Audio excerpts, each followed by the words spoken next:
yesterday during day 3. So here's 57. A weak acid. Now, this is still just an equilibrium equation. So the first thing we need to look at is my K. I don't want to do purple. Not time for purple.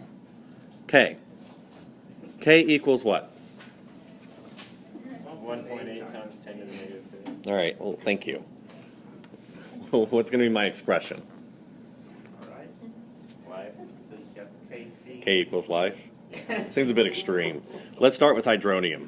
I like hydronium. It's a fun word to say. It is, isn't it? Chemistry's full of fun words. Yeah, like one day the universe was like, hey, you want to go create some life? And the universe was like, K. But it started with H, not K. That's true. This is just what we think. We're trying to speak their language.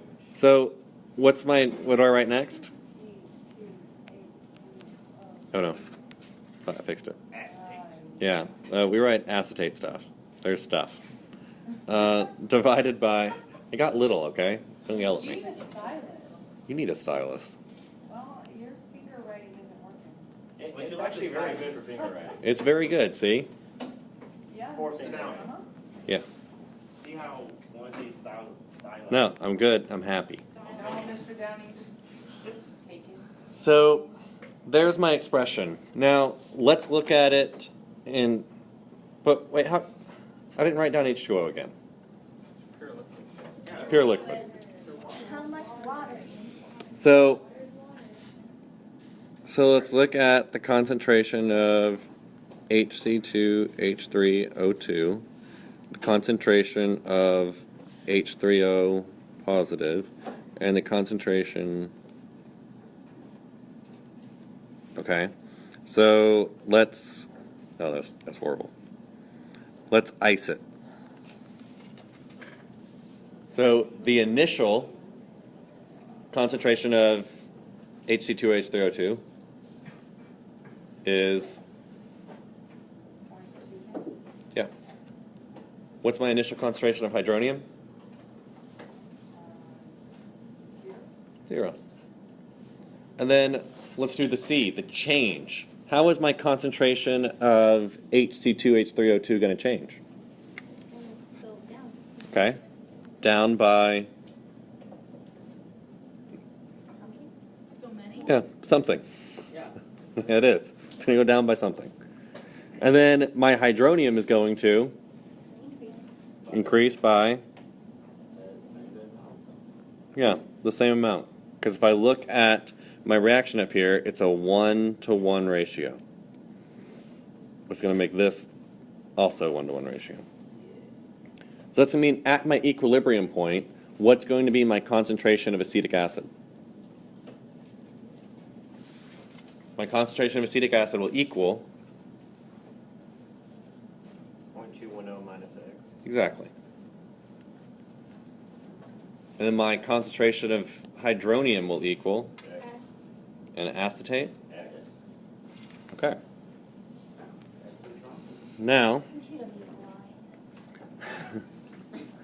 now what we're going to do is we're going to put that into my K expression. Okay? So that means that K is going to equal X, because that's my hydronium, and then I'm just following this right here. So times my acetate ion is going to be X So X squared. divided by 0.210 minus X. So that does equal X squared over 0.210 minus X. Now, that looks like we're going quadratic again, doesn't it? The good news is look at this number. Is that a big number? That's what we would call in the business the opposite of a big number. In fact, very, very small. So small, in fact, that 0.210 minus this tiny amount of product we're going to make is about 0.210. I'm saying that It's an undefined expression. because 0.210 is so much greater than x that we don't even really need to put x in there. It doesn't make a difference. It's such a small number that 0.210, we're only looking at 3 significant figures, that You can count it out. x is going to be rounded off anyways. If we go through all the effort of figuring out that x is actually, 0.000 whatever, when we put that with 2.210, we're just going to round it off. So why bother? Why waste our time? And how did he recognize X was so insignificant? Good question. How do we know x is insignificant? We're gonna have to hope it's insignificant, do the equation, and see if we mess up or not. Hope it's insignificant. We're hoping it's insignificant. So what I'm saying is, We're hoping. if we get rid of that minus x, if we say 0.210 minus x is equals 0.210, well, this is a much easier equation to deal with. Yeah, but what if you're wrong? Then we'll have to go back to the quadratic equation. Yeah. So now all we're saying is that 1.8 times 10 to the negative fifth equals x squared over 0.210. We just multiply both sides by 0.210, take the square root, and we get x. So x equals 0.00194. Now the question is, was our assumption valid? If x equals 0.00194, is 0.210 much greater than 0.00194?